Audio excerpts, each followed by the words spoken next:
মুখ্যমন্ত্রী ও বিশিষ্ট অতিথিবৃন্দ, আমার অন্তর থেকে তাদের প্রতি সবার শুভেচ্ছা ও ভালোবাসা। আমি প্রথমেই ডাকবো ডিপ্রাইভ টিচার সংগঠনের অন্যতম আন্দোলনকারী এবং কনভেনার সঙ্গীতাদিকে কিছু বলার জন্য অনুরোধ করব।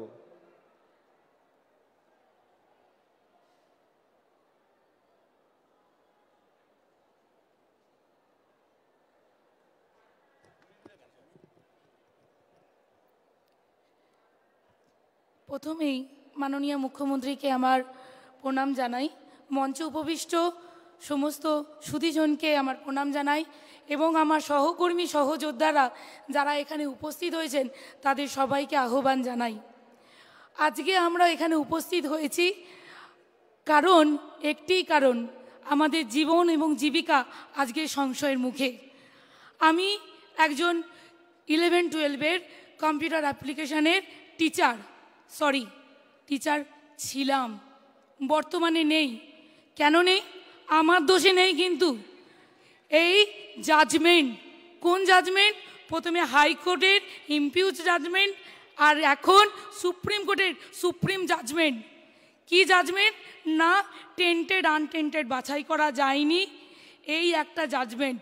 যেখানে সিবিআই তদন্ত হচ্ছে, বাক কমিটি তদন্ত হচ্ছে, তাতেও আমরা যোগ্য সেটাকে বাছাই করা গেল না।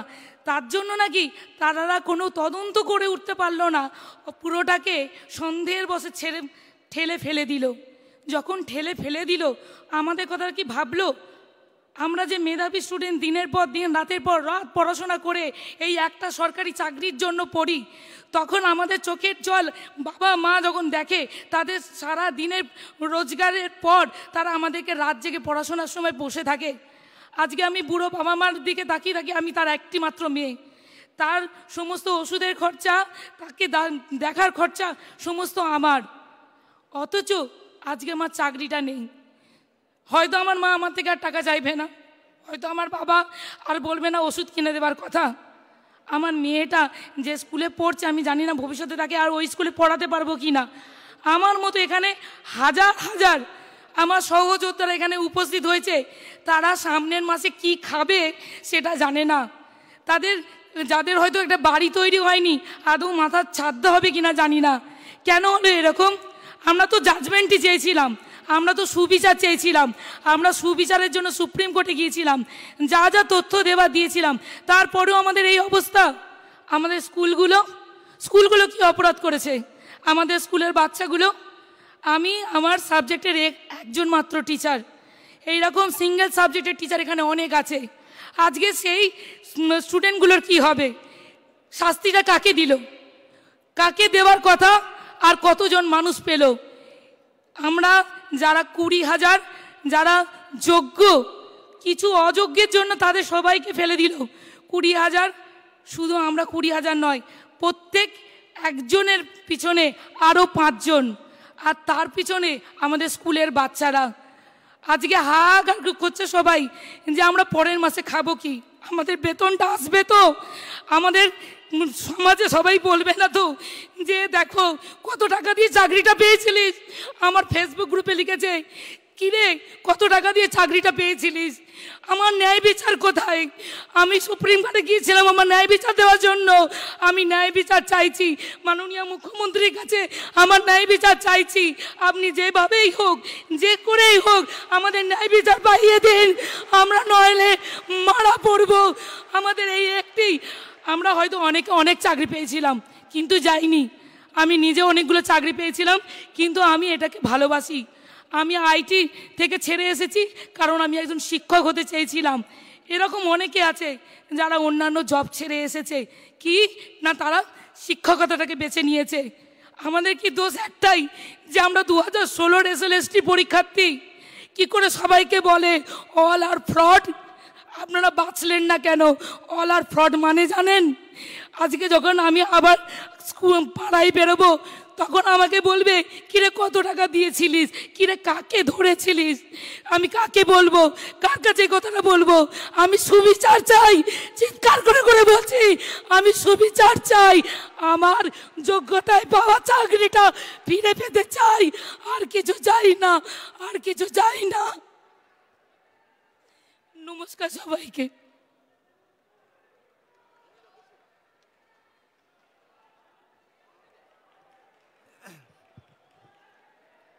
সত্যি আমাদের বলার কোনো ভাষা নেই, আমার চোখে জল এসে যাচ্ছে। মানে আমি আমার বাড়ির একমাত্র সিঙ্গেল আর্নিং মেম্বার, মানে এই চাকরিটা না থাকলে আমার জীবনটা কী হবে আমি ভাবতেই পারছি না। তো প্রথমে আমি ধন্যবাদ জানাবো যে আমরা যে সত্যি অসহায়, এই মুহূর্তে আমরা বঞ্চিত।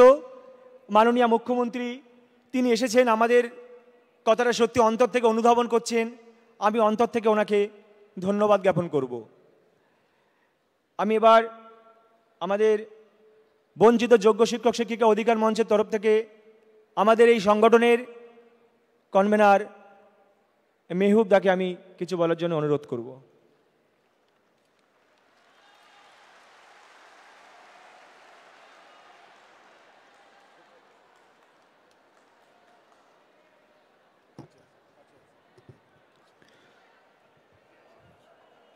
সভায় উপস্থিত বিশিষ্ট ব্যক্তিবর্গ এবং রাজ্যের মুখ্যমন্ত্রী মাননীয়া মমতা বন্দ্যোপাধ্যায় মহাশয়াকে প্রণাম জানাই এবং সবচেয়ে বড় শ্রদ্ধা এবং সম্মান জানাই এই মঞ্চের মধ্যে উপস্থিত আমার সহযোদ্ধাদের, যারা সর্বস্ব খইয়েও এখনো পর্যন্ত চুপ হয়ে ধৈর্য বজায় রেখে তাদের ন্যায্য অধিকারের জন্য প্রচেষ্টা চালিয়ে যাচ্ছে। আমরা যখন আমাদের যোগ্যতার পরীক্ষা দিয়ে আমরা যখন গভর্নমেন্টের কাছ থেকে আমাদের অ্যাপয়েন্টমেন্ট লেটারটা পেয়েছিলাম, আমাদের অ্যাপয়েন্টমেন্ট লেটারে লেখা ছিল এই ব্যক্তি যদি নিজে কোনো অপরাধ করে তবেই তার চাকরি যাবে। কিন্তু আমরা কোনো অপরাধের সঙ্গে যুক্ত ছিলাম না, আমরা কোনো অবৈধভাবে নিযুক্তির সঙ্গে যুক্ত ছিলাম না, কিন্তু দুর্ভাগ্যজনকভাবে আমাদেরই চাকরি গিয়েছে, আমাদেরই অধিকার হরণ হয়েছে, আমাদেরই জীবন জীবিকা বিপন্ন হয়েছে। আজ আমরা দেখেছি যে সুপ্রিম কোর্টেও আমাদের ন্যায় বিচার পেলাম না। আমরা আজ এখানে এসেছি মাননীয় মুখ্যমন্ত্রীর সামনে সেই একই ন্যায় বিচারের দাবি করতে। কারণ ওই যে বললাম আমাদের অ্যাপয়েন্টমেন্ট লেটারের বয়ানটা, যখন আমরা অপরাধী নয় এবং এই অপরাধের দায় আমাদের নয়, তাই আমরা যে চাকরিতে যেভাবে আছি আমাদের সেই চাকরিতে সেইভাবেই বহাল রাখার জন্য আমি আবেদন করছি। এবং 7 বছর আগে আমরা পরীক্ষা দিয়ে আমাদের যোগ্যতার প্রমাণ দিয়েছি। আজ এইখানে উপস্থিত যত সরকারি কর্মচারী আছেন, ইনক্লুডিং সুপ্রিম কোর্টের যে জাজ মহাশয় আমাদের জাজমেন্ট কপিটা লিখেছেন, তাকেও যদি আজকে আবার পরীক্ষা দিতে বলা হয়, আমার মনে হয় না তিনি সাকসেস হতে পারবেন। তাই আমরা কোনো দ্বিতীয় পরীক্ষায় দিতে চাই না, অন্তত এই চাকরির প্রশ্নে। আমাদের এই চাকরিতে স্বমহিমায় বহাল রাখার জন্যই আমরা আবেদন করছি এই সভাকক্ষে।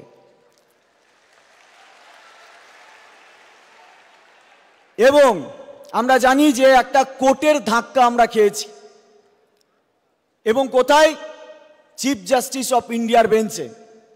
তাই আইনি জটিলতা অনেক, কিন্তু তারপরেও এখনো 2টো স্তর এখনো বাকি আছে।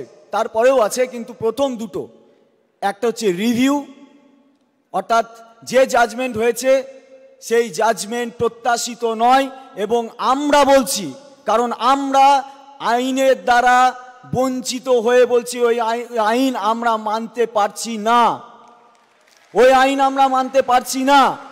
তারপরেও ওই আইনকে পুনর্বিবেচনার জন্য আমরা তো সুপ্রিম কোর্টে যাবই, যেমনভাবে গিয়েছিলাম আমরা আমাদের রাজ্য সরকারকেও এবং আমাদের নিয়োগ অথরিটিকেও রিভিউ পিটিশনের জন্য যাওয়ার জন্য অনুরোধ করব। শুধু যাওয়া নয়, গেলেই হবে না, সেই দুটো পিটিশন থেকে আমাদের ফিরিয়ে নিয়ে আসার জন্য উপযুক্ত এবং যথোপযুক্ত ব্যবস্থা করতে হবে।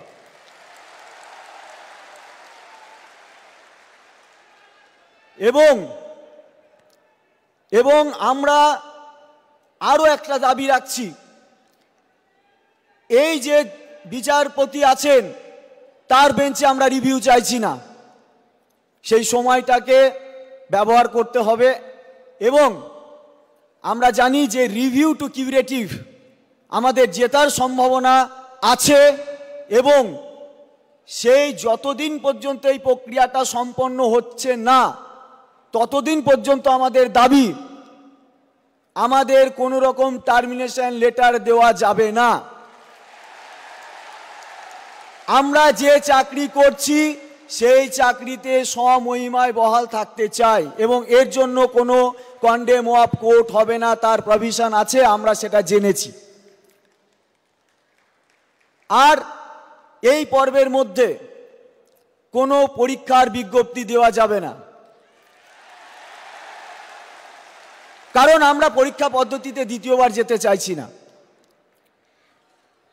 এবং রিভিউ পিটিশনের আগে, অর্থাৎ পরবর্তী পিটিশনের আগে, রিভিউ এবং কিউরেটিভের আগে আমাদের ওএমআর এর মিরর ইমেজ এবং আমাদের সুপ্রিম কোর্টের জাজমেন্টে সহ সিবিআই এর যে ইনভেস্টিগেশন রিপোর্ট এবং চার্জশিট, সেখানে বৈধ এবং অবৈধ দুটো ক্যাটাগরিকে ডিভিডেশন করা হয়েছে। আমরা চাই, এবং আমাদের নিয়োগ অথরিটিও সুপ্রিম কোর্টে সেটা মেনেছেন, সিবিআই রিপোর্টটাকেও মেনেছেন, তার মানে মেনেছেন যে যারা বৈধ তাদের পক্ষে আমরা আছি, তাই বৈধদের একটা পরিচ্ছন্ন তালিকা নিয়ে রিভিউ পিটিশনে যেতে হবে। এবং রিভিউ পিটিশনের সময় আমরা গভর্নমেন্টের কাছে আবেদন করছি, অথরিটির কাছে আবেদন করছি, কি করছেন বা কেমনভাবে চলছেন আমাদের সঙ্গে একটু ডিসকাশন করতে, কারণ আমাদেরও আইনজীবী আছে, যদি কোনো কিছু সুরাহার জন্য আমাদের একটু আলোচনা পর্যালোচনার প্রয়োজন হয় সেই কাজে যেন আমাদের সহযোগিতা করা হয়। এবং আমার আর দুটো পয়েন্ট বলবো। আমরা দেখলাম যে আমরা যখন এরকম অসহায় অবস্থার মধ্যে পড়লাম তখন থেকে, অর্থাৎ আমাদের চাকরি যাওয়ার পর আমরা দেখেছি আমাদের রাজ্যের যে বিরোধী রাজনৈতিক দলগুলো আছে, এমনকি যে লয়াররা আমাদের চাকরির খাওয়ার ক্ষেত্রে ভূমিকা পালন করেছে, তারাও বলছেন আমাদের প্রতি অবিচার হয়েছে। তাহলে যারা বলছে আমাদের প্রতি অবিচার হয়েছে এবং হাহুতাশ করতে চাইছেন, সেটা আমাদের হতাশাকে মার্কেটিং করছেন, নাকি সত্যি সত্যি আমাদের প্রতি তারাও সহমর্মী?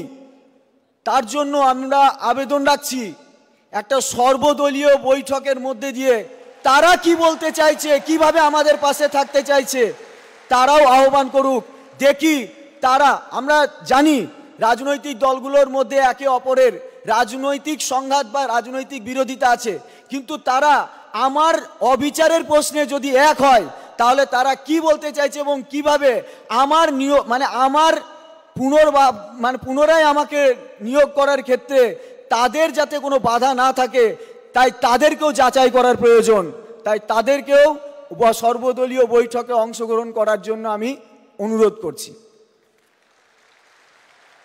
আমার লাস্ট বক্তব্য শেষ। আমরা দেখেছি আমাদের কোর্ট রুমের অভিজ্ঞতায় আমরা অন্তত একটা জিনিস আবেদন রাখছি যে রিভিউ এবং কিউরেটিভের ক্ষেত্রে যাওয়ার মধ্যে একজন দক্ষ আইনজীবী আমাদের অভাব আমরা অনুভব করেছিলাম। তাই যে আইনজীবীরা মানে লড়াইয়ের পর লড়াই করে অনেক খুব ভালো ভালো কেস মানে খুব একদম মানে লোয়ার লেভেলের কেস কেউ জিতিয়ে আনতে পারেন, আমাদের ক্ষেত্রে আমরা সেই উচ্চকিত আইনজীবীটাকে চাইছি। এই আমাদের আবেদন এবং শেষতম একটাই আবেদন, আমরা যেন এই চাকরিতে বহাল রাখতে পারি। আমাদের সরকারের কাছে আমাদের তো আছেই, কিন্তু আমাদের তো এখন চাকরিহারা, আমাদের অবস্থাও খুব সংকটে। আমরাও চেষ্টা করেছিলাম কপিল সিব্বল, মনু সিংভি স্যারদেরকে নিয়ে আমাদের যাতে আমাদের সুরাহা হয়, কিন্তু আমরা হেরে গিয়েছি। কারণ হেরে যাওয়ার কারণ ছিল কারণ দণ্ডিতের সাথে দণ্ডদাতা কাঁধে জবে, সর্বশ্রেষ্ঠ সে বিচার হয়নি, সেটা হয়নি। সেই বিচার ব্যবস্থা আমাদের সঙ্গে ন্যায় কাজ করেননি এবং কোর্টরুমের মধ্যে যে বিষয়টা আলোচিতই হলো না তার উপরে জাজমেন্ট হলো। সারাক্ষণ টেন্টেড আনটেন্টেড বলে গেল, বাছাই করার কথা বলল, কিন্তু যখন জাজমেন্ট লিখলেন জাজ এবং তখন লিখলেন পরীক্ষা ব্যবস্থার মানে খারাপের জন্য, পরীক্ষা ব্যবস্থাটাই খারাপ ছিল, তার জন্য আমি প্যানেলটা ক্যান্সেল করেছি। অথচ কোর্টরুমের ভিতরে তিনি পরীক্ষা ব্যবস্থা নিয়ে একটি কথাও আলোচনা করেননি বা করতে দেনওনি। তাই এই জাজমেন্টটা অসঙ্গতিপূর্ণ।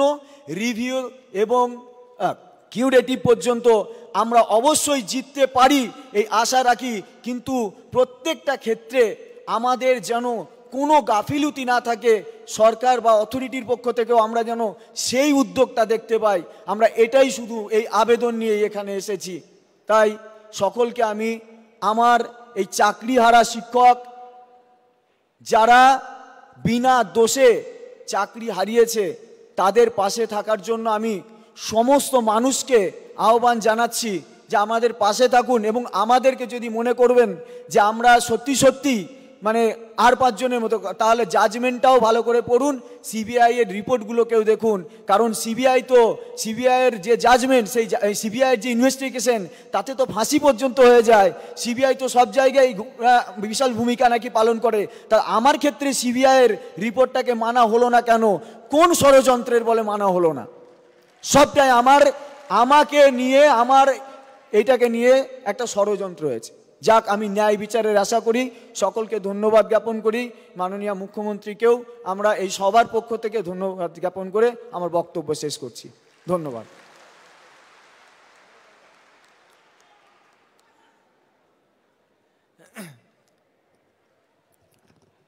আমি শুধু একটি কথা বলবো, যেটা মেহবুবদা একটু বলল, যে কলকাতা হাইকোর্ট যখন আমাদের প্যানেলটা বাতিল করেছিল তখন তার অজুহাত দিয়েছিল যে স্যাগ্রিগেশন করা যাচ্ছে না, কোনোভাবেই পৃথকীকরণ করা যাচ্ছে না।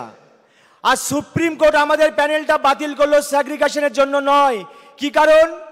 যে নাকি আমাদের নিয়োগ প্রক্রিয়াটাই অবৈধ।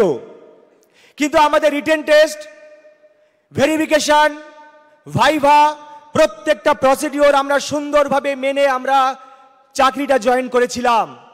কিন্তু কোন যুক্তিতে এই মহামান্য আদালত এই রায় দিল আমরা বুঝতে পারলাম না। তাই এই রায় যেমন যুক্তিপূর্ণ নয়, আবার আইন যদি শুধু যুক্তির কথা বলবে তো আইনে কি কোনো মানবিকতা নেই? তাই যে আইনের মধ্যে কোনো মানবিকতা নেই সেই আইনটাকেই আমরা মানি না, এই আইনটাকে কোনোভাবেই আমরা মানতে পারবো না।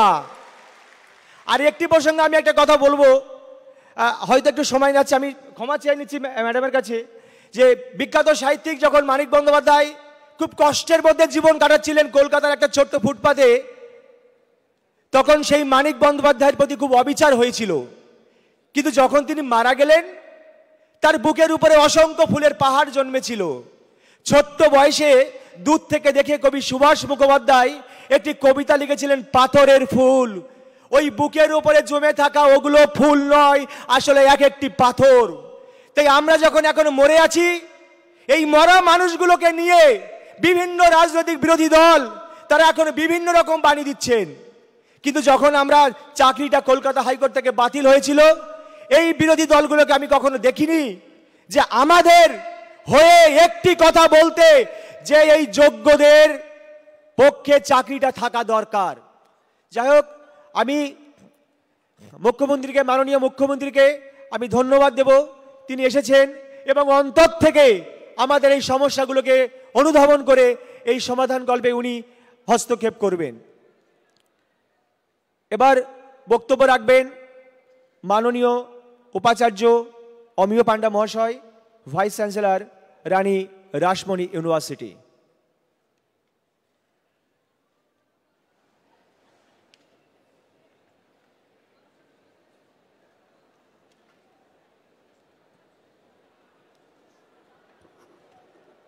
সম্মাননীয় মুখ্যমন্ত্রী শ্রীমতী মমতা বন্দ্যোপাধ্যায়, মাননীয় শিক্ষামন্ত্রী ব্রাত্য বসু মহাশয়, ডক্টর মনোজ পন্থ, বিনোদ কুমার, মঞ্চে বিশিষ্ট বিদ্বজন, আমার সহকর্মী উপাচার্যরা এবং আমার দর্শক আসনে উপবিষ্ট আমাদের গর্ব, আমাদের অহংকার, আমাদের অস্মিতা, আমাদের শিক্ষককুল, আপনাদের প্রত্যেককে আমি যথাস্থানে আমার প্রণাম প্রীতি জানাই। আসলে অদ্ভুত আঁধার এক এসেছে পৃথিবীতে আজ। যারা অন্ধ সবচেয়ে বেশি আজ চোখে দেখে, তারা যাদের হৃদয়ে কোনো প্রেম নেই, প্রীতি নেই, করুণার আলোড়ন নেই, পৃথিবী অচল আজ তাদের সুপরামর্শ ছাড়া। আমি জানি আজকে ক্ষুধার রাজ্যে গদ্যময় পৃথিবীতে আপনারা বলবেন এ তো অন্যায়, কিন্তু আমি দৃঢ় বিশ্বাস করি যে আমাদের শিক্ষককুল অত্যন্ত পরিশ্রম, দক্ষতা, সঠিক প্রস্তুতি নিয়েই চাকরির পরীক্ষায় উত্তীর্ণ হয়েছেন। বিশ্ববিদ্যালয়ের আঙিনায় থেকে আমার এই উপলব্ধিটুকু হয়েছে যে আজকে তারা একটা দুর্ভাগ্যের শিকার। আমার কাছে নেট সেট পাওয়া অনেক গবেষক গবেষণা করেছেন, তাদের মধ্যে কিছু শিক্ষক দেশ গড়ার তাগিদে তাদের গবেষণা মাঝপথে থামিয়ে দিয়েই তারা এই মহান ব্রতে ব্রতী হয়েছিলেন। তা যদি না করতেন, তারা আরও উচ্চতর বিদেশে গবেষণা করে তারা আরও উচ্চতর শিক্ষাঙ্গনে যুক্ত হতে পারতেন। খুব কষ্ট হয় জানেন, খুব যন্ত্রণা ক্লিষ্ট হই যখন দেখি এই দুর্যোগকালে বেশিরভাগ মানুষই আজকে আমরা সহমর্মিতার হাত বাড়িয়ে দিয়েছি। কিছু শ্রেণীর মানুষের মনে আজকে একটা উল্লাস। তাদের কাছে একটি কথাই রাখবো আবেদন, নগরে আগুন লাগলে দেবালয়ও রক্ষা পায় না। আমি হুগলির ভূমিপুত্র, আমি একটি কথাই বলবো, হুগলির কবি হচ্ছেন ভারতচন্দ্র রায় গুণাকর। ঈশ্বর পাটনির কল্পে যখন ঈশ্বর পাটনি মা অন্নপূর্ণাকে পার করে দিলেন, তখন তিনি একটি কথাই বলেছিলেন, তুমি কি বর চাও? আমি মাননীয় মুখ্যমন্ত্রীর কাছে একটি বরই প্রার্থনা করব, মাননীয় মুখ্যমন্ত্রীর কাছে একটিই প্রার্থনা করব, আমার সন্তান যেন থাকে দুধে ভাতে। আপনি তাদের প্রতি যথাযথ ব্যবস্থা নেবেন, তাদের হৃত গৌরব এবং সম্মান ফিরিয়ে দেবেন। কারণ আমি বিশ্বাস করি, what Bengal things today, India things tomorrow. সুতরাং আজকে বাংলার যা দুর্যোগ, তার প্রভাব সারা ভারতবর্ষে পড়বে যদি আমরা যথাযথ ব্যবস্থা না নিই। আমার দৃঢ় বিশ্বাস মাননীয় মুখ্যমন্ত্রী তার সুচিন্তিত মতামত দিয়ে আমাদের এই দুর্যোগ, এই অমানিসা থেকে উত্তরণের পথ দেখাবেন। ধন্যবাদ।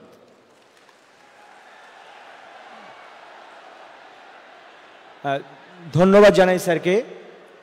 এবার বক্তব্য রাখবেন প্রখ্যাত কথা সাহিত্যিক আবুল বাশার মহাশয়।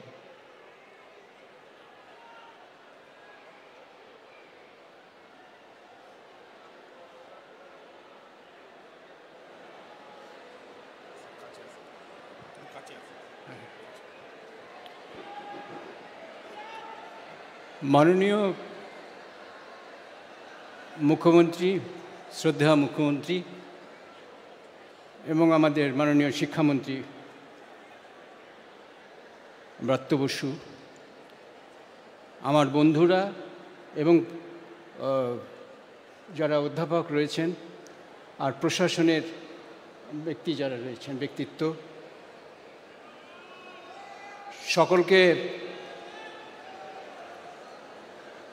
সকলকে আমি শ্রদ্ধা জানাই। আর এখানে যারা যোগ্য মেধাবী শিক্ষকরা এসেছেন, এখানে বঞ্চিত যারা আজকে,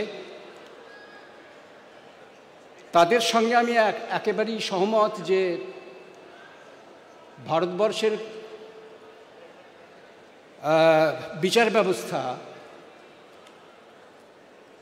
একটা অন্ধ গলিতে ঢুকে পড়েছে। এটা একটা প্রহসনে পরিণত হয়েছে। এদের উপরে আর আস্থা রাখা যাচ্ছে না এবং বাঙালিকে একটা মহা সংকটের মধ্যে ফেলে দিয়েছে। এবং এ সমস্ত গভীর ষড়যন্ত্রের ব্যাপার, এর পিছনে রাজনীতি আছে, অত্যন্ত সংকীর্ণ দলীয় রাজনীতি আছে। আমাদের মুখ্যমন্ত্রী একটা কথা বলেন যে ধর্ম যার যার তার তার, কিন্তু ধর্মকে ঘিরে যে উৎসব সেটা সবার। তেমনি আমি ওই সেই সুরেই বলবো যে দল দলেরই, কিন্তু মুখ্যমন্ত্রী সবার। অতএব চাইতে আইনের ভাষায় আছে যার যা নেই সে তা দিতে পারে না, তার কাছে চাইতে হবে যিনি দিতে পারেন। এটা একটা লাতিন পরিভাষা আছে আইনের, নিমো দ্যাট কুইনেন হ্যাভেত, যার যা নেই সে তা দিতে পারে না। অতএব মুখ্যমন্ত্রীর কাছে চাইতে হবে। তিনিই আজকে পুলিশেরও মানবিক মুখ তৈরি করে দিয়েছেন, আমাদের বুকে হৃদয় দিয়েছেন বাঙালির। তিনিই ব্যবস্থা করবেন। এ ব্যাপারে আমার 100% আস্থা রয়েছে। তাকে যেন সারা জীবন আমি শ্রদ্ধা করে যেতে পারি। নমস্কার।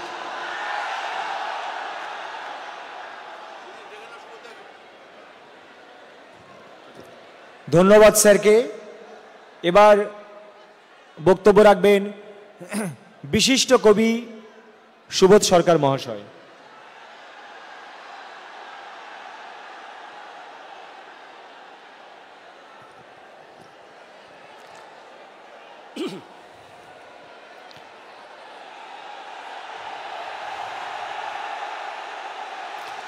আমি জানি আপনারা কার কথা শুনতে চাইছেন, তিনি এসে কথা বলবেন। আমি 2 মিনিটে একটি ছোট্ট কথা আপনাদের বলি।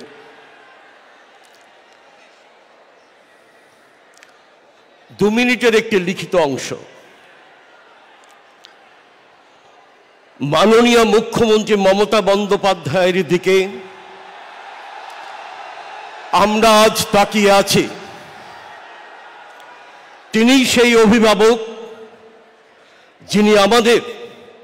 যিনি আপনাদের দিশা দেখাতে পারেন, যে দিশা একই সঙ্গে মানবিক এবং আইনানুগ হয়ে এই ক্রান্তিকালে বাতিঘর হয়ে উঠবে।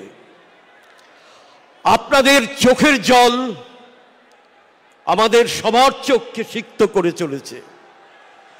আপনাদের হাহাকার আমাদের বিদীর্ণ করে চলেছে। আমরা ঘুমোতে পারছি না। অন্যদিকে কিছু হিংস্র মানুষ বাংলাকে বিপদে ফেলে আপনাদের পথে বসিয়ে বাংলার সম্মান ভুলুণ্ঠিত করে আজ উল্লসিত। বাংলার মুখ কালো করাই তাদের জীবিকা। আজ আমাদের সেই দিন যখন চোখ মুছে মাথা তুলে ধ্বংসস্তূপ থেকে উঠে দাঁড়াতে হবে। মাননীয় মুখ্যমন্ত্রী, আপনি ভারতবর্ষের শ্রেষ্ঠ মানবিক মুখ্যমন্ত্রী। তার প্রমাণ কন্যাশ্রী থেকে লক্ষ্মী ভাণ্ডার, পর্যন্ত পরিব্যাপ্ত হয়ে আছে। আপনার মানবিকতাই হলো সেই সুপ্রিম কোর্ট যা আমাদের সবার চোখের জল মুছিয়ে দিতে পারবে। নমস্কার, ধন্যবাদ।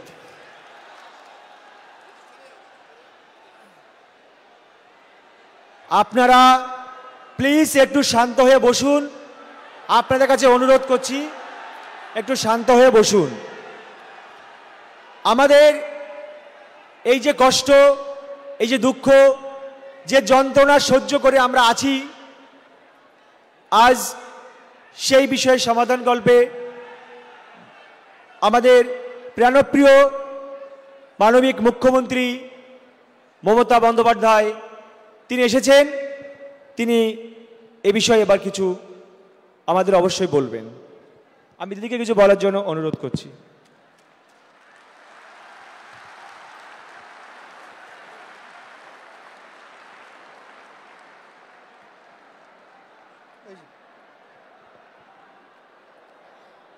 আজকে আমার এখানে উপস্থিত সমস্ত বঞ্চিত যারা একটা কলমের খোঁচায় জীবনটাকে সংকটের মধ্যে এনে দাঁড় করিয়েছেন, ভাববেন না আমরা এটাকে ভালোভাবে মেনে নিতে পেরেছি। আপনাদের শোকে আমাদের হৃদয়ও পাথর হয়ে গেছে। আপনাদের শোকে আমরা মানবিক মানুষ, মনে রাখবেন আমাদের রক্ত যেমন আছে, মাংস যেমন আছে শরীরে, আমাদের হৃদয়ে কিন্তু পাথর নেই। এবং তাই একথা বলার জন্য আমাকে জেলেও ভরে দেওয়া যেতে পারে, কিন্তু আই ডোন্ট কেয়ার। আমি মনে করি মানুষ যখন বিপদে পড়ল, সে লাল কি সাদা কি হলুদ বা সবুজ আমার দেখার দরকার নেই। তাদের পাশে দাঁড়িয়ে তাদের অহংকার, তাদের মর্যাদা, তাদের সম্মান, তাদের অস্তিত্ব, তাদের অস্মিতা সব কিছু ফিরিয়ে দেওয়ার দায়িত্ব আমরা কেউ অস্বীকার করতে পারি না। আমি দেখছিলাম পুরো কেস স্টাডি করে। আমার সাথে অনেক ভাইস চ্যান্সেলররা এখানে আছেন, আপনাদের সাপোর্ট দিতে এসছেন। তেজিমালা, গুরুমনাগ, এমনকি দার্জিলিং থেকে এসছেন vice chancellor, professor Dipankar Kar vice chancellor, Amiya Kumar Panda vice chancellor, Rupkumar Barman vice chancellor, professor Saurin Bandyopadhyay vice chancellor, professor Gautam Ghosh vice chancellor, এছাড়াও ডিপ্রাইভ টিচার অ্যাসোসিয়েশনের আজারউদ্দিন হালদার, পায়েল মিশ্র, ধীতিশ মণ্ডল সহ সুভদ্রা, আবুল বাসার, বিখ্যাত নলিনী বেরা সহ আমার সহকর্মীরা সহ সকলে এখানে আছেন। চিফ সেক্রেটারি নিজে এখানে আছেন মনোজ পন্ত। আমার এখানে এডুকেশন মিনিস্টার আছে, এডুকেশন সেক্রেটারি আছে, আমার এখানে আরও 5-6 জন মিনিস্টার আছেন। আমি আপনাদের বলবো, যারা যোগ্য, যারা বঞ্চিত হয়েছেন, আসুন আমরা দুটো ভাগে ভাগ করি। এখনো পর্যন্ত সুপ্রিম কোর্ট আমাদের জানাতে পারেনি কারা যোগ্য আর কারা অযোগ্য। আইনে বলা আছে 9,000-10,000 people can go scot free, but one innocent cannot be punished. এটা হচ্ছে আইনের প্রিন্সিপাল। 2022 থেকে খেলা শুরু করেছিল, একটা নোংরা খেলা। চাকরি দেওয়ার ক্ষমতা নেই, চাকরির কারার যাদের ক্ষমতা আছে তাদের আমি ধিক্কার জানাই। আপনাদের একটা জিনিস বুঝতে হবে, কোনটা মুখ আর কোনটা মুখোশ। কারা যাত্রাপালার মাধ্যমে আপনাদের ভুল বোঝাচ্ছে। রাজ্য সরকার সর্বতোভাবে প্রচেষ্টা নিয়েছিল। প্রথমে সিঙ্গেল বেঞ্চে, আমি যদি মিথ্যে কথা বলি আপনারা আমাকে ধরিয়ে দেবেন, কারণ আপনারা সকলে এর সঙ্গে অবগত আছেন। প্রথমে অভিজিৎ বাবুর বেঞ্চে, সিঙ্গেল বেঞ্চে একাদশ দ্বাদশ শ্রেণীর বাতিল করে দেওয়া হয় লিস্ট, তারপরে ডিভিশন বেঞ্চে অন্যান্যদেরটা সবটাই করা হয় এবং সিবিআইকে কেসটা দেওয়া হয়। আমরা সিবিআইকে নন কোঅপারেশন করিনি, আমরা বলেছিলাম বাছুন কে যোগ্য আর কে অযোগ্য। যদি কেউ অযোগ্য হয় তথ্য প্রমাণ দিয়ে প্রমাণিত করতে পারেন, নিশ্চয়ই গভর্নমেন্ট মানে এসএসসি সেটা মেনে নেবে, আমার মানতে কোনো আপত্তি নেই। কেউ যদি কোনো ভুল করে থাকে তার দায়িত্ব আমরা কেন নেব? আমরা চাই কোনো যোগ্য ব্যক্তির যেন চাকরি না যায়, এটা আমরা অলওয়েজ চাই। কিন্তু ব্যাপারটা কিভাবে বলা হচ্ছে, বলছে 26-এ ভোটে পরাজয় হলে আমরা চাকরি করে দেব। যারা বলছেন, আমি একটা কথা আপনাদের বলি, তারপরে আপনাদের কথায় আমরা কি করতে পারি আমি আসব। তার কারণ কদিন ধরে আমাকে প্রচণ্ডভাবে, যে মানুষটা জানে না কি হয়েছে, যে মানুষটা কোনো ব্যাপারে আমি চ্যালেঞ্জ করে বলছি, আমি আমার জীবনে জেনে শুনে কোনো পানিশমেন্ট কাউকে দিইনি এবং মনে রাখবেন জেনে শুনে কারো চাকরি খাইনি। তাই অনেক বদ হজম হওয়া সত্ত্বেও আমি সিপিএমের একটারও চাকরি খাইনি, যারা 34 বছর অনেক অন্যায় করে গেছে। কারণ আমি বলেছিলাম বদল চাই, বদলা নয়। কিন্তু তার মানে এই নয় তুমি গিয়ে কেন অ্যাপ্লাই করলে। ফার্স্ট কোয়েশ্চেন আমার, whether Vikas Bhattacharya will be isolated or not politically. This is my first question. CPM has to answer why he is cancelling all this list. আজকে বাইরে আমার নামে বড় বড় কথা বলছো, আমি তো করিনি, আমি তো চাকরিগুলো দিয়েছিলাম, আমার সরকার দিয়েছিল। একটা দুটো কাজ করতে গেলে ভুল হতে পারে, সে ভুল সংশোধন করে নেওয়ার জন্য তুমি প্রশাসনকে সময় দাও, তা তো তোমরা দাওনি। Right to make blunders, Netaji Subhash Chandra Bose বলেছিলেন ভুল করাটাও একটা অধিকার। যদি কারো ভুল হয়ে থাকে সেই ভুলটাকে সংশোধন করার দায়িত্ব কার? কোর্ট যদি প্রশাসনকে দিত, কোর্ট নিশ্চয়ই কোর্টের কথা মেনে প্রশাসন যে কাজটা করতে পারত। তারপরে গেল ডিভিশন বেঞ্চে, সব বাতিল। আমার মনে আছে সঙ্গে সঙ্গে আমি এডুকেশন ডিপার্টমেন্টকে বললাম সব ভালো ভালো লয়ার দিয়ে 2024-এ আমি দুর্গাপুরে মিছিল করছি ইলেকশনের সময়। তখন হঠাৎ খবর পেলাম যে, তখন কি খবর পেলাম শুনুন, যাদের ভালো লাগবে না তারা নিজেদের জায়গা মতো থাকতে পারেন, আমার কোনো অসুবিধে নেই, বাট যেটা দরকারি সেটা আমার বলতে হবে। আমার কথা আমি সারাক্ষণ গালাগালি খাবো আর আমার কথা আমি কাউকে বলতে পারবো না। ভাই বোনেরা আমার, তা কি হয়? আমরা তো সবাইকে ডেকেছি।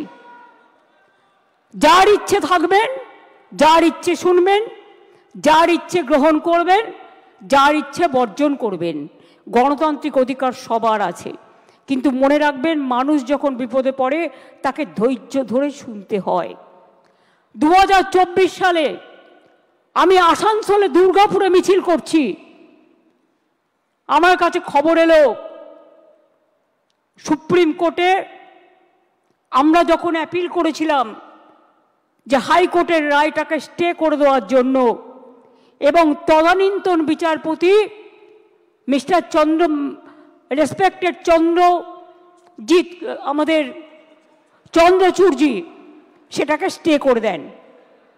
অর্থাৎ হাইকোর্ট থেকে যে ভবিষ্যৎটা অনিশ্চিত হয়েছিল সেই ভবিষ্যৎটা তিনি নিশ্চিন্ত করে দেন।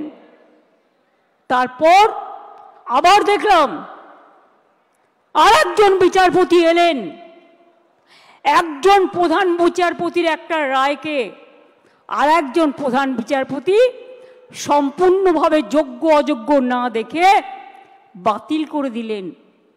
মনে রাখবেন,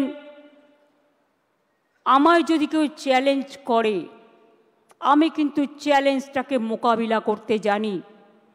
আমি কোর্টকে বলছি না, এটা কোর্টের দোষ নয়, দোষ তো সেই মুখ আর মুখোশদের যারা আপনাদের নিয়ে খেলা করেছে। বাট আমি একটা কথা বলতে চাই, আমি বেঁচে থাকাকালীন যোগ্য প্রার্থীদের কারো চাকরি কেড়ে নিতে দেব না। It is my commitment.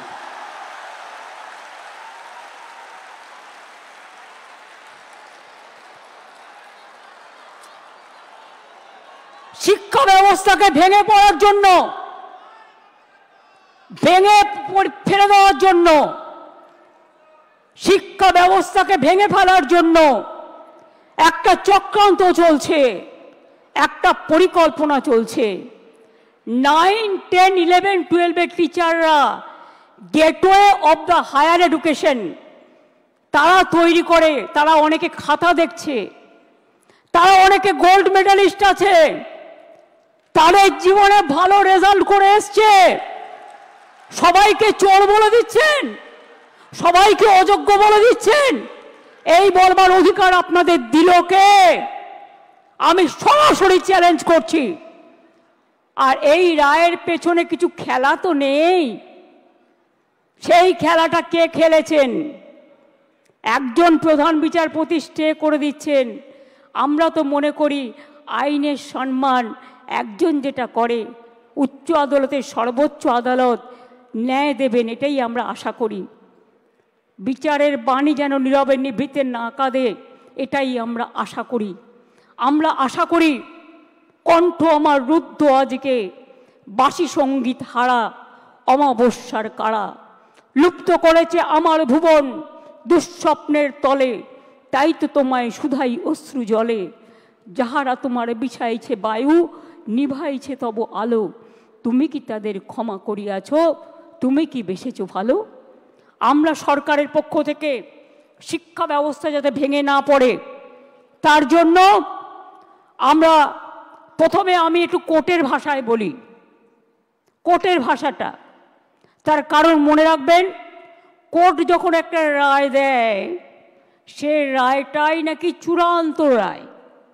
সেই জন্য একটু কোর্টের ভাষায় বলি। সুপ্রিম কোর্ট বলেনি কে যোগ্য কে অযোগ্য, তালিকা দেয়নি। সরকারকে যোগ্য ও অযোগ্যদের আলাদা করার সুযোগ আদালত দেয়নি। ফ্যাক্ট ফাইন্ডিংয়ের অনুমতিও দেয়নি। সিবিআই যা যা কাগজপত্র চেয়েছিল তদন্ত করার জন্য, এসএসসি সব কাগজপত্র তাদের দিয়ে সাহায্য করেছিল। আমরা লয়ার কাদের দিয়েছিলাম শুনে রাখুন। আমরা লয়ার যাদের দিয়েছিলাম এবং এখনো দেব, সেই লয়ার কারা একটু জেনে রাখুন, আপনাদের জানার প্রয়োজন হয়। তার কারণ, জাস্ট এ মিনিট,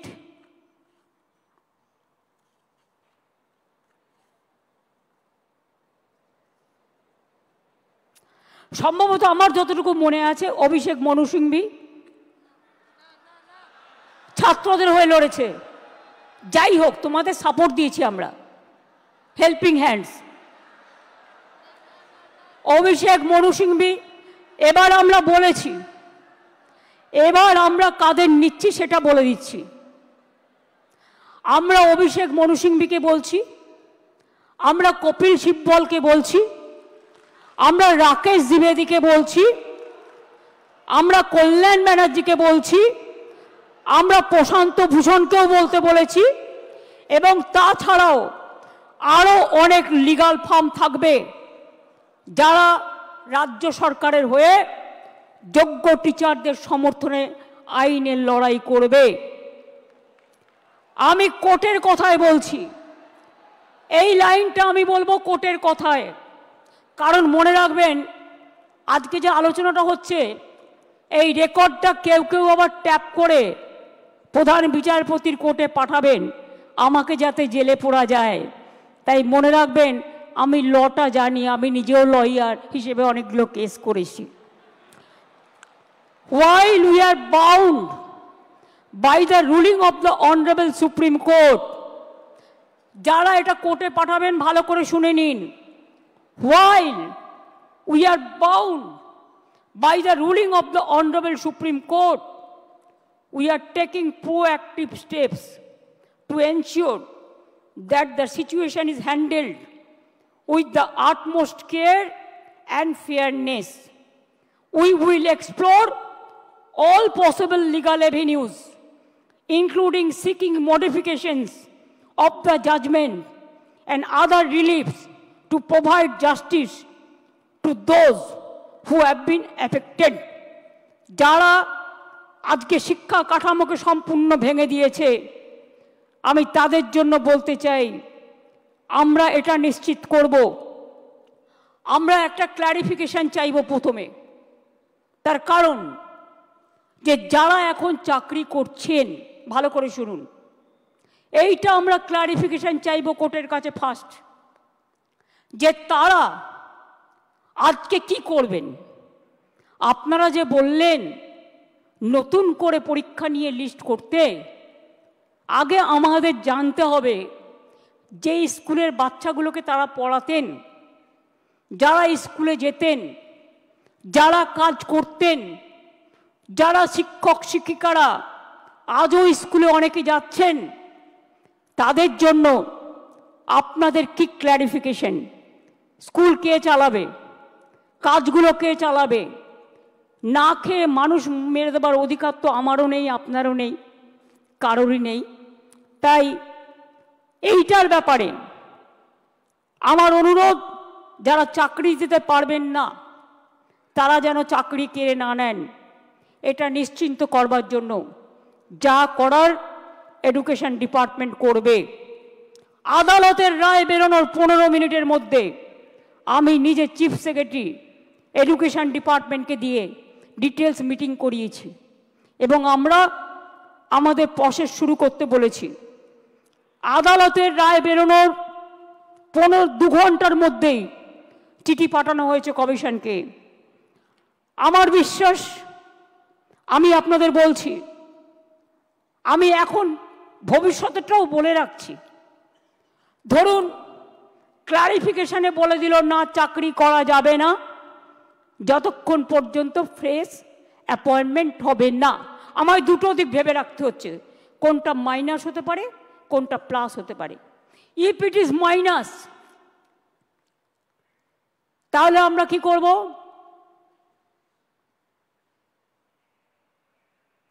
মাইনাসেরটা আমার না বলাই ভালো, আমার মাথায় কিছু আছে।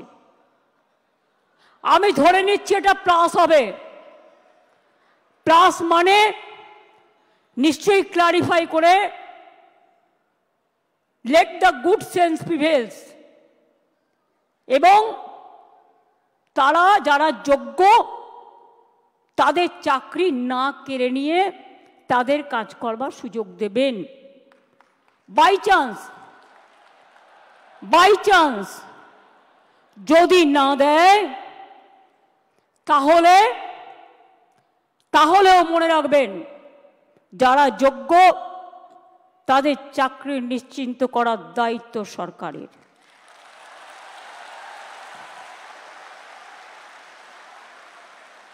পরিষ্কার বলছি, কোনো রাগঢাক নেই। সুপ্রিম কোর্টের আইন অনুযায়ী করব। কিভাবে করব? যখন কেউ পথ দেখায়, পথের মধ্যেই পথ খুঁজে নেয়। পথে চলতে গেলে গর্ত আসতে পারে, পথে চলতে গেলে কিছু রাস্তা ভাঙা থাকতে পারে, বাট ভাঙা রাস্তা পেরিয়েই মানুষকে এগিয়ে যেতে হয় সফল রাস্তায়। এবং তাই মনে রাখবেন, আমাদের plan A ready, B ready, C ready, D ready and E ready. মনে রাখবেন, এই যোগ্য টিচারদের চাকরি যাতে কোনোভাবে না যায়। যদি বলে তোমাকে 2 মাসে প্রসেস করতে হবে, আপনাদের তো কেউ চাকরি টার্মিনেট করেনি এখনো পর্যন্ত, করেছে কি? কোনো নোটিশ পেয়েছেন? আপনার বিরুদ্ধে দুর্নীতি না যদি প্রমাণ করতে পারে, তো কি আপনাকে কেউ যেতে বারণ করেছে? যান না, আপনি আপনার কাজ করুন না। আপনার কাজ কে বারণ করেছে? আপনারা বাচ্চাদের শিক্ষা দেবেন না, আপনারা বাচ্চাদের পড়াবেন না, আপনারা স্কুলগুলোতে ক্লাস করবেন না।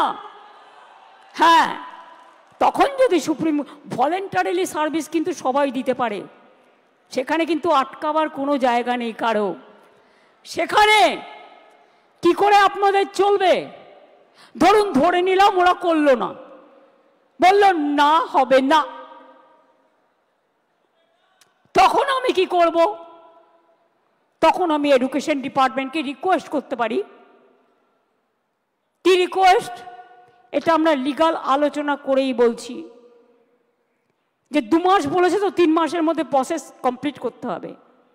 যারা চাকরি করছেন, দাঁড়া, আরে ভাই আমি মাইনাসটা তো বলে রাখবো। ধরুন যদি না করে সুপ্রিম কোর্ট, তাহলেও মনে রাখবেন অল্টারনেটিভ যা করার আমরা করব, এবং সেক্ষেত্রে আপনারা যাতে আবার চাকরি ফিরে পান তার ব্যবস্থা প্রসেসের মধ্যে দিয়েই 2 মাসের মধ্যেই কমপ্লিট হবে, এবং আপনাদের চাকরি ব্রেক হবে না। কারণ আপনার এক্সপিরিয়েন্স এবং অ্যাডিশনাল কনসেশন আপনারা পাবেন যারা 10 বছর ধরে চাকরি করছেন। এটা মাথায় রাখবেন।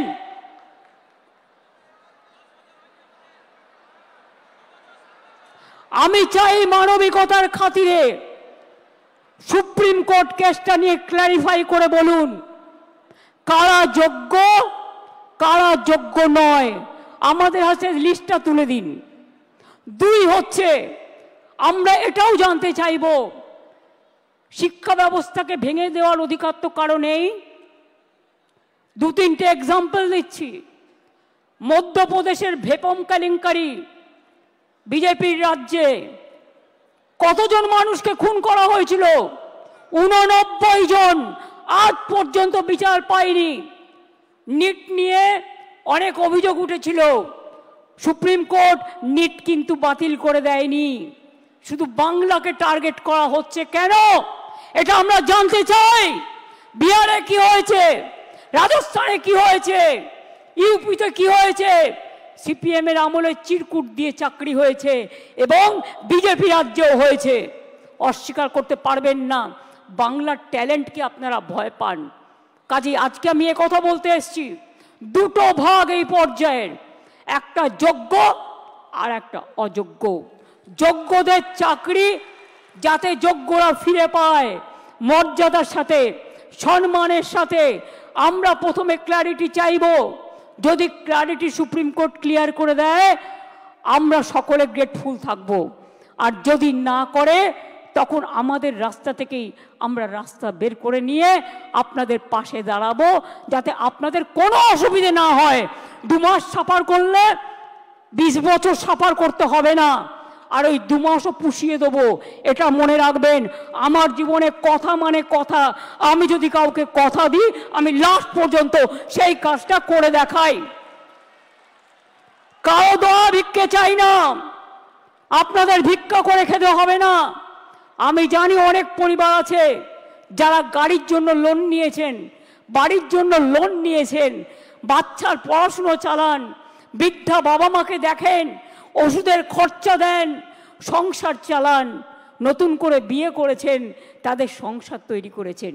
আপনারা কি ভাবেন আমি এত বোকা যে তাদের সবটা বাতিল করে দেব? তারা অযোগ্য নয় জেনেও? এটা হতে পারে না। যারা যোগ্য নিশ্চিন্তে থাকুন, ভরসা রাখুন, আস্থা রাখুন, পাবেনই, চিন্তা করবেন না। কারো চাকরি কেড়ে নেওয়ার অধিকার কারো নেই। আমরা ক্ল্যারিটি চাইব।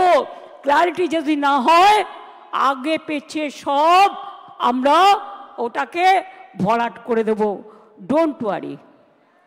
আপনারা পড়াশোনা করুন, আপনারা বাচ্চাদের মানুষ করুন, আপনারা সার্ভিসে যান, ভলেন্টারিলি সার্ভিস করুন। কেন আপনারা ভলেন্টারিলি করবেন?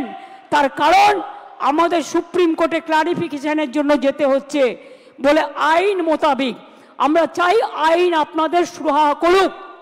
আর যারা রাস্তায় দাঁড়িয়ে চিৎকার করে আমায় গালাগালি দিচ্ছেন তাদের বলবো, আপনারা তো চারিদিকে লোক পুষে রেখেছেন। এই রায় তো আপনারা কলকাঠি নাড়েননি তো। মমতা ব্যানার্জিকে খাস্তা করতে গিয়ে মনে রাখবেন টিচারদের চাকরি কেড়ে নেবেন না, ওদের জীবন যৌবন কেড়ে নেবেন না, যোগ্যদের চাকরি কাড়বেন না, যোগ্য প্রার্থীদের অমর্যাদা করবেন না। মমতা ব্যানার্জিকে হাজারবার আপনারা মিথ্যে কথা বলতে পারেন, কুৎসা করতে পারেন, চক্রান্ত করতে পারেন, মনে রাখবেন সুস্থ বাঘের থেকেও আহত বাঘ আরো ভয়ঙ্কর।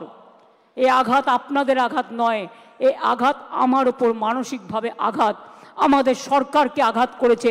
এই আঘাতের প্রত্যুত্তর আমরা ফিরিয়ে দেব কাজের মধ্যে দিয়ে, সম্মানের মধ্যে দিয়ে, জীবন জীবিকার মধ্যে দিয়ে। চিন্তা করবেন না, আর কেউ কারো উস্কানি সুরে প্ররোচনা শুনে প্লিজ দয়া করে প্ররোচিত হবেন না। মনে রাখবেন মাথার ওপরে আমরা আছি, মামাটি মানুষের সরকার আছে, কারো প্রতি কোনো অবিচার আমরা করব না। এটা আমি কথা দিয়ে গেলাম, এটা আমি কথা দিয়ে গেলাম, এটা আমি কথা দিয়ে গেলাম। যারা বলছে 2026-এ করবেন, দাঁড়ান এক সেকেন্ড, আরেকটা শুনে নিন। ত্রিপুরায় 10,000 টিচারের চাকরি হয়ে গিয়েছিল কোর্টের জন্য।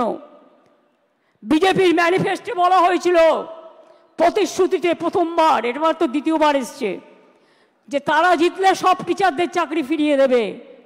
দেয় তো নি, উপরন্তু যারা প্রতিবাদ করতে গিয়েছিল তাদের মাথাগুলো মেরে ফাটিয়ে দিয়েছে। সুতরাং মনে রাখবেন, এদের বিশ্বাস করবেন না, এরা দুমুখে কেউটে সাপ। আমরা এক নয়, এটা মাথায় রাখবেন। আম গাছে কখনো আমরা ফলে না, আর আমরা গাছে কখনো আম ফলে না, এটা মাথায় রাখবেন। এবং তাই এই কেসটাও আমরা লড়বো, just like a royal Bengal tiger. আর আমি স্টুডেন্টদের বলবো, এই ডিপ্রাইভ টিচার অ্যাসোসিয়েশনের যারা আছে তারাও একটা গ্রুপ করে, আমরা যে লয়ারদের দিচ্ছি তারাও যদি মনে করেন তারা কনসাল্টিং প্রসেসে থাকবেন, তাদের স্যাটিসফ্যাকশানের জন্য আমি এডুকেশন মিনিস্টার এবং সেক্রেটারি এবং চিফ সেক্রেটারি এখানে আছে, তাদের রিকোয়েস্ট করব ওদের থেকেও একটা স্মল গ্রুপ তৈরি করে নাও। আর এদের আপনারা ডিপেন্ড করুন যাতে টাইম টু টাইম সঠিক মেসেজ আপনারা করতে পারেন। আমি এইটুকু বলবো, নিশ্চিন্তে থাকুন, ভরসা রাখুন। আগে আমাকে যোগ্যদেরটা ঠিক করতে দিন, আগে আমাকে যোগ্যদেরটা ঠিক করতে দিন, তারপরে আমি অন্য কথা বলবো, আমি আবার ডাকবো। আগে যোগ্যদেরটা হয়ে যাক, বাদ বাকি যারা থাকবেন, যাদের অযোগ্য বলা হচ্ছে তাদের বিরুদ্ধে কি কি এভিডেন্স আছে আমি দেখব। সত্যিই যদি এভিডেন্স প্রমাণিত হয় তারা অযোগ্য, তখন আমার কিছু হয়তো করার থাকবে না ওই ডিপার্টমেন্টে, কিন্তু সেটা নিয়ে আমরা আলোচনা করব পরে। আগে ফার্স্ট ফেজ যোগ্যদেরটা রক্ষা করা, সেকেন্ড ফেজ কাকে অযোগ্য বলেছে, কেন বলেছে, কি কারণে বলেছে, কোন এজেন্সি তদন্ত করেছে, কি কি কাগজপত্র আছে, টোটালটা দেখব। তারপরে তাদের নিয়ে আমি আলাদা করে মিটিং করে আমাদের কথা বলবো। আমার মনে হয় আপনারা নিশ্চিন্তে থাকুন, চিন্তা করবেন না, এবং যোগ্য অযোগ্যের মধ্যে গন্ডগোল লাগাবেন না। ভাই ঠিক আছে, ঠিক আছে, যে কেউ অ্যাপ্লিকেশন দিতে পারেন। আমি এটাই বলবো, নিশ্চিন্তভাবে আপনারা বাচ্চাদের শিক্ষা দিন এবং যোগ্যরা যারা আছেন শিক্ষা দিন, শিক্ষিত করুন। বাদবাকি যারা আছেন আমি বলেছি তো পরে কথা বলবো, তাদের সাথেও যখন সুযোগ হবে আমি নিশ্চয়ই তাদের কথা শুনবো। এবং ফার্স্ট আমাকে তদন্তটা করতে দিন, ফার্স্ট আমাদের তদন্তটা করতে দিন। আমরা দেখতে চাই, শুনুন, পথ যখন হারিয়ে যায় নতুন পথ একটা খুঁজে পাওয়া যায়। কাজেই দুটো পথই আমাদের কাছে, আমরা ক্লারিফিকেশন চাইব, আইনের ধারা অনুযায়ী কাজ করব, আইন মোতাবেক কাজ করব। বাট কারো চাকরি যাওয়াটা আমাদের ধর্ম নয়, চাকরি ফিরিয়ে দেওয়াটা, চাকরি করে দেওয়াটা আমাদের ধর্ম। আমি এইটুকু বলে আমি আশা করব শিক্ষক শিক্ষিকারা তাদের কাজে তারা যেমনভাবে কাজ করছেন তারা কাজ করবেন, তাদের যেন কোনো রকমভাবে কোনো অসুবিধে না হয়। শিক্ষক না হলে আমার শিক্ষা ক্ষেত্রটাই টোটাল কোলাপস করে যাবে, বাচ্চারা পড়াশোনা করতে পারবে না। অনেকে খাতা দেখছেন, তারা খাতা দেখতে পাচ্ছে না। ভাই দাঁড়াও, তুমি কি অযোগ্যর লিস্টে আছো? দাঁড়াও, তুমি কি অযোগ্যর লিস্টে আছো?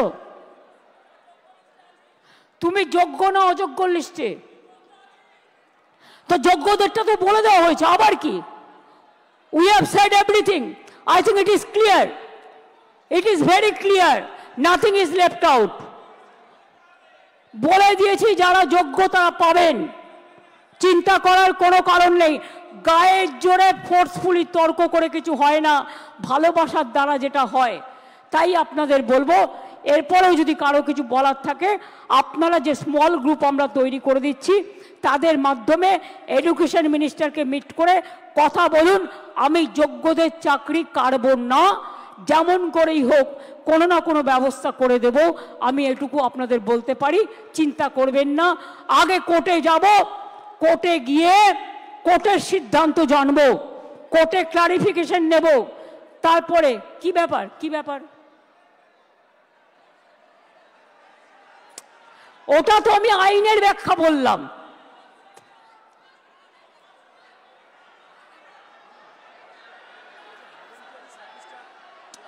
আরে ভলেন্টারিলি বলছি না, শুনুন, আমি কোর্টের ভাষা বলছি। Please understand, now we are under the court verdict and court judgement. আর আপনাদের রিপ্রেজেন্টেশন এখানে আছে। আমি কেন বলছি, কোর্ট আমায় বলতে পারে আমি বাতিল করলাম, তুমি ওদের কেন যেতে বলছো? আমি যেতে বলছি এই কারণে যে যে কেউ সার্ভিস দিতে পারে ফর হিউম্যানিটি, তাদের সার্ভিস কেউ কাটতে পারে না। সুতরাং কোর্টের আইন মেনেই যোগ্যদের জন্য ওদের পথ দুটো খোলা আছে। মনে রাখবেন, কোর্টের আইনেই দুটো পথ খোলা আছে।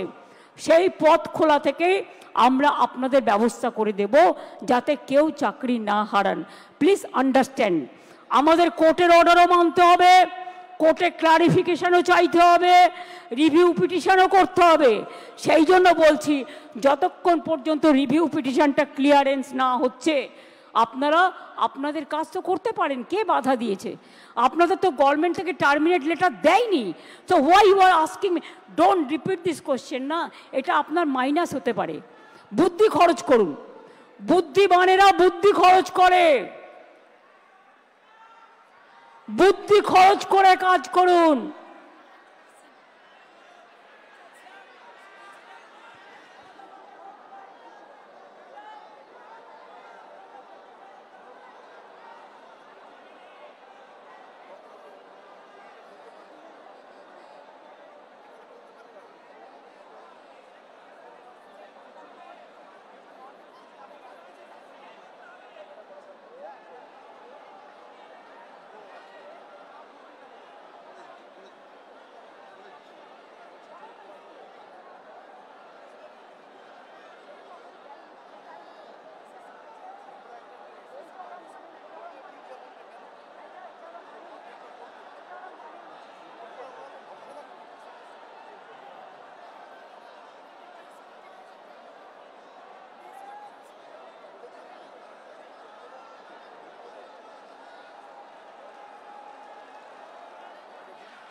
আমি